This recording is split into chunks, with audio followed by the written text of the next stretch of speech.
میرے محبوب کریم علیہ الصلوۃ والسلام نے فرمایا اللہ پہ بھروسہ رکھ کے سویرے نکل جانا رزق کی تلاش میں۔ کس پہ بھروسہ رکھنا ہے؟ نکلنا تمہارے ذمے ہے، یہ نہ کہنا کہ گھر بیٹھوں گا تو یہیں آئے گا، نکلنا تمہاری ذمہ داری ہے، جتنی ذمہ داری ہے وہ پوری کرنا۔ اللہ پہ بھروسہ کر کے نکل جانا تمہاری ذمہ داری ہے، رب کا ذمہ ہے تمہیں رزق دینا، وہ ضرور تمہیں رزق پہنچائے گا۔ یا رسول اللہ صلی اللہ علیہ وسلم کس طرح پہنچے گا؟ تو ذرا حضور کے لفظوں کا حسن بھی دیکھیے۔ نبی پاک صلی اللہ علیہ وسلم نے فرمایا جس طرح موت تمہیں ڈھونڈ لیتی ہے نا کہ تم کہاں موجود ہو، جب وقت آتا ہے تو انسان پاکستان میں ہو تب بھی آ جاتا ہے، جدہ میں ہو تب بھی آ جاتا ہے، مکہ میں ہو یا مدینہ طیبہ میں وقت پھر بھی آ جاتا ہے۔ فرمایا جس طرح موت تم جہاں بھی ہو تم تک پہنچ جاتی ہے نا، اس طرح تمہارا رزق بھی تم جہاں موجود ہوتے ہو اللہ وہاں پہنچا دیتا ہے، پہنچا دیتا ہے۔ تو یا رسول اللہ صلی اللہ علیہ وسلم کس انداز میں؟ تو فرمایا نکل جانا تمہاری ذمہ داری ہے۔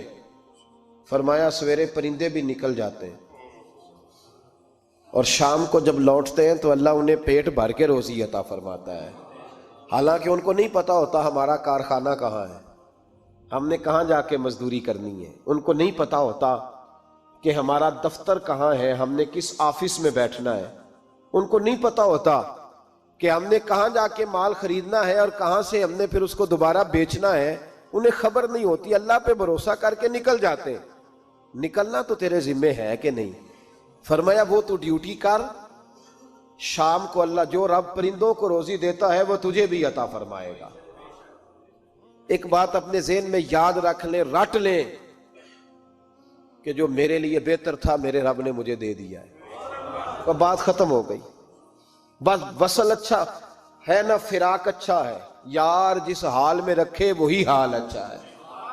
بس جو میرے حق میں بہتر تھا میرے رب نے مجھے، مسئلہ یہ ہے کہ تو اس پہ راضی ہونے کو تیار نہیں۔ حضرت علی کرم اللہ تعالیٰ وجہ الکریم نے میرے نبی پاک کی ایک حدیث بیان کی ہے، اور جناب علی جب یہ حدیث بیان کیا کرتے تھے تو حضرت مجاہد فرماتے ہیں یوں لگتا تھا کہ جیسے حضرت علی ہمیں ہر پریشانی سے نکال رہے ہیں۔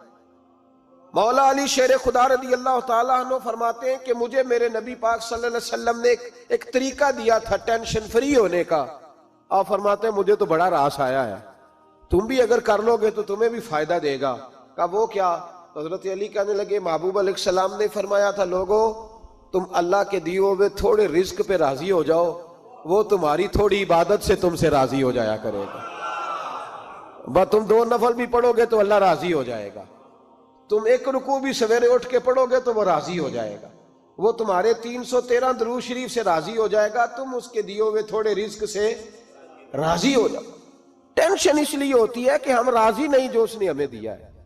وہ حل میں مزید کی جو دوڑ ہے نا، حل میں مزید کی، بے قدرہ کچھ قدر نہ جاتی، کیتی خوب تسلی ہو، دنیا دار پجاری زر دے، کتیاں دے گل ٹلی ہو، بک بک روشن اکھیاں تکیو ویکھ حویلی کلی ہو، تے کوچ نصیر اساں جد کیتی پہ جانی تھر تھلی ہو۔ تو یاد رکھیں یہ جو ہے نا مصیبت کے مال آ کیوں نہیں رہا، وہ سامنے والا پلاٹ میرے گھر کے سامنے ہے گھر کے سامنے، پر رجسٹری میرے نام کیوں نہیں؟ یہ مصیبت سانس نہیں لینے دیتی۔ موٹر سائیکل کھڑی کرتا ہے نا جب آ کے دکان سے روٹی کھانے آتا ہے، دفتر سے گھر آتا ہے، کاروبار سے آتا ہے، تو جہاں موٹر سائیکل کھڑی کرتا ہے وہ ٹینشن بڑی ہے کہ کبھی میری ہو جائے نا یہ والی جگہ بھی، تو میں یہاں بھی بورڈ لگاؤں اپنے نام۔ اس نے مالی پریشانی پیدا کی۔ تو جس حال میں ہے، کیونکہ تو نے اپنا یہ حال خود نہیں بنایا، جس نے بنایا ہے وہ بڑا بہتر جانتا تھا کہ تو اسی حال میں اسے اچھا لگتا ہے۔ تو اسے اسی حال میں، ایک بزرگ تھے تو ان کی طبیعت بڑی علیل ہو گئی، بیمار ہو گئے، تو اللہ نے آزمائش دی تو کیڑے پڑ گئے وجود میں۔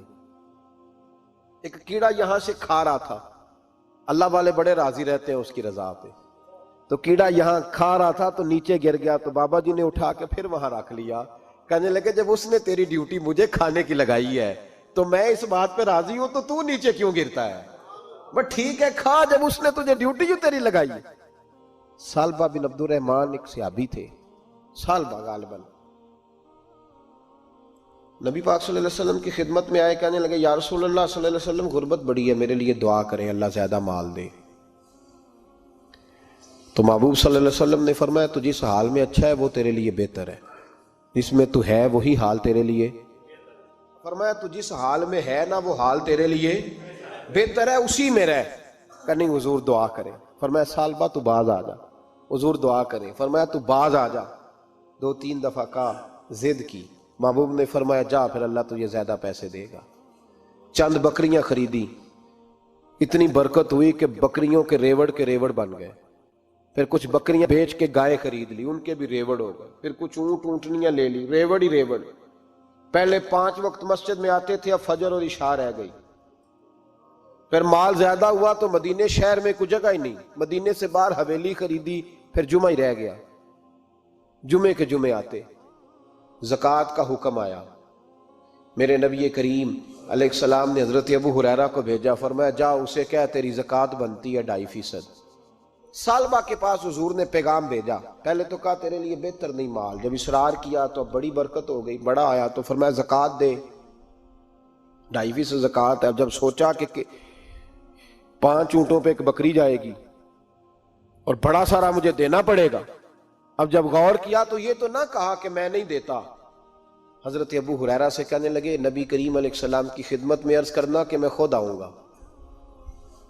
حضرت ابو ہریرہ نے آ کے عرض کی یا رسول اللہ صلی اللہ تعالی علیہ وسلم، حضور وہ کہتے تھے میں خود آؤں گا، تو کہتے ہیں محبوب نے ٹھنڈی سانس لی، فرمایا اسے کہا تھا کہ تیرے لیے مال بہتر نہیں، اب ہلاک ہو گیا، ہائے افسوس ہلاک ہو گیا۔ ان کو بھی تھوڑی دیر کے بعد احساس ہوا کہ یہ میں نے کیا کیا، نبی پاک کوئی کہہ دیا نہیں ہے، حضور کو کہہ دیا بعد میں آؤں گا۔ اب دوڑے آئے، عرض کی حضور میں سارا کچھ لے کے آیا ہوں، قبول کر لیں۔ محبوب نے فرمایا گویا بلال حبشی کی خشک کھجور بھی قبول ہے، اور صہیب رومی ایک اٹی بان کی لائے تو وہ بھی قبول ہے، اور عمار بن یاسر اور مصعب بن عمیر اگر 2 دینار دے جائیں اور کوئی پرانا جوڑا کسی سپاہی کے لیے چھوڑ جائے تو وہ بھی قبول ہے، لیکن تو اپنا لاکھوں لے کے چلا جا، تیرا کوئی نہیں قبول، معاف کر دیں۔ فرمایا جا معاف کیا، پر پیسے لے کے نہ آنا۔ اگلے سال پھر آئے، بندے ہوئے ہاتھ ہیں، محبوبہ میں دولت کا کیا کروں گا، آگ لگانی ہے، قبول کر لیں۔ فرمایا تو لے جا، تیرا نہیں قبول، گرا جو ان کی نگاہ سے وہ سنبھل نہیں سکتا۔ حضور نے وصال ظاہری کیا تو جناب صدیق اکبر کے پاس آئے، لاکھوں کا مال، ابو بکر قبول کر لو، تو جناب صدیق اکبر کہنے لگے اس کا کر لوں جس کا نبی نے نہیں کیا، چل جا کوئی نہیں چاہیے۔ حضرت عمر کے زمانے میں قحط پڑ گیا، بارشیں نہیں ہوتی، غلہ نہیں ملتا، حالات خراب ہے، مالی طور پہ بحران آ گیا، غربتیں، مجبوریاں، تکلیفیں، آ کے روئے، عمر میرا قبول کر لو، مجھے معافی تو مل گئی تھی نا۔ فرمایا معافی اپنی جگہ پہ، پر جس کا مصطفیٰ نے قبول نہیں کیا۔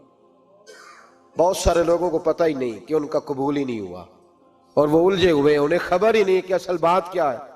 فرمایا جس کا مصطفیٰ کریم نے قبول نہیں کیا، اب ہیرے اور جواہرات بھی لے کے آئے تو بھوکے مریں گے، پر اس کا قبول، اس بات پہ راضی رہو جس حال میں اللہ نے رکھا ہوا، اس حال میں راضی رہو۔ یہ جو مصیبت ہے نا دیکھنی کہ وہ بھی میرے پاس، تمہیں کیا پتا، کبھی پوچھ تو صحیح اس سے وہ کس مصیبت کا شکار ہے، جو مالی طور پہ بڑا امیر ہے، تو اس کی طرف دیکھ کے اپنا دل برا کرتا ہے۔ بس جس حال میں رب نے رکھا ہے اس حال میں رہ۔ حضرت عثمان غنی کے زمانے میں تو وہ وصال کر گئے، لیکن بھائی تو جس حال میں تیرا رب تجھے رکھتا ہے اس حال میں رہ، تیری مالی پریشانیاں ختم ہو جائیں گی۔ اور پھر مالی پریشانیوں کے کچھ اور اسباب بھی ہیں۔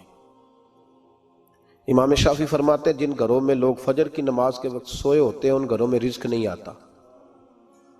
آپ فرماتے ہیں فجر کا وقت اللہ کے دینے کا وقت ہے، اس وقت اللہ بانٹتا ہے۔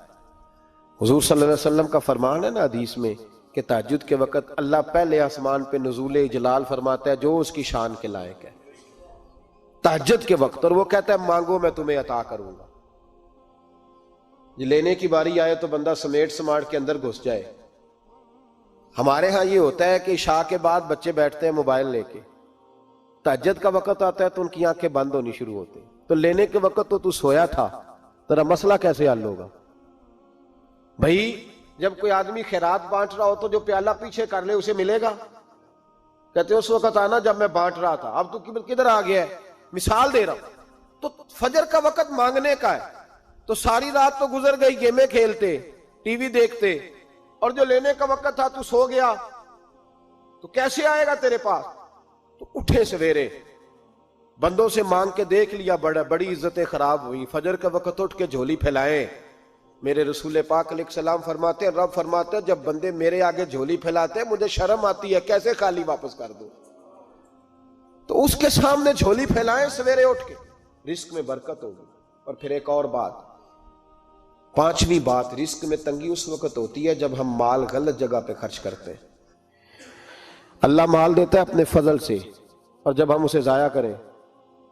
مثال دیتا ہوں، میرے پاس ایک شخص نے آ کے کہا حضرت جی بچی کی شادی ہے، یا میرا گھر میں کوئی بیمار ہے، یا بڑی آزمائش ہے، 10,000 کی ضرورت ہے. میں نے تھما دیا اس کو.